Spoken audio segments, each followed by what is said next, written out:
हस्तिनापुर गांव में रहने वाली सरोज के 5 बेटे थे। उसका पति जगदीश पेशे से एक कपड़ा व्यापारी था। कुछ वर्षों पहले जगदीश का स्वर्गवास हो गया था। समय के साथ सरोज के सभी बेटे जवान हो गए और उन्होंने पिता के कपड़ों के सीमित कारोबार को बड़े उद्योग के कारखाने में बदल दिया। पूरे गांव में उन्हीं के चर्चे हुआ करते थे।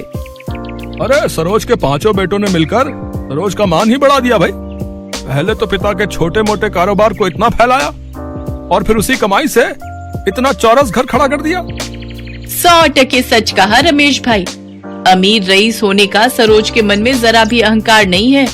जरूर ही पिछले जन्म में इसने पुण्य किए होंगे, तभी जाकर इस कलयुग में इसे 5 पांडव पुत्र का सौभाग्य प्राप्त हुआ है।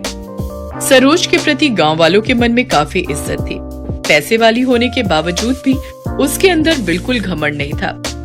अरे मेरे 5 पांडु, यहाँ पर आओ। माँ, कारखाने पर जाने के लिए देरी हो रही है, शाम को बात हो सकती है। कामकाज के प्रति क्या इतना मशरूफ हो गए हो तुम लोग, जो पल भर के लिए अपनी माँ के पास नहीं बैठ सकते? मोहन भैया, तुम माँ की बात सुन लो, हम चारों कारखाने जा रहे हैं। अरे ठहरो, मुझे तुम 5 से बातचीत करनी है। ये तस्वीरें देखो, मैंने तुम 5 भाइयों के लिए लड़कियां पसंद की हैं। सभी खानदानी और रईस खानदान की हैं। ऐसा सुनकर 5 भाई एक दूसरे का मुंह ताकने लगते हैं। तभी उसका तीसरा बेटा कहता है, माँ, ऊपर वाले की दया से आपके 5 बेटे अपने पैरों पर खड़े हैं। माँ, शुरुआत से ही हम 5 भाइयों की सोच यही रही है कि हम गरीब घरों की बेटियों को ही इस घर में दुल्हन बनाकर लाएंगे। माँ, प्रदीप सही कह रहा है। अरे पगला गए हो क्या तुम लोग? अगर मैं किसी गरीब की बेटी को ब्याह कर लाऊंगी तो लोग सैकड़ों बातें बनाएंगे। गरीब अमीर का मेल भी नहीं देखा कहेंगे। माँ, आपको जमाने की पड़ी है।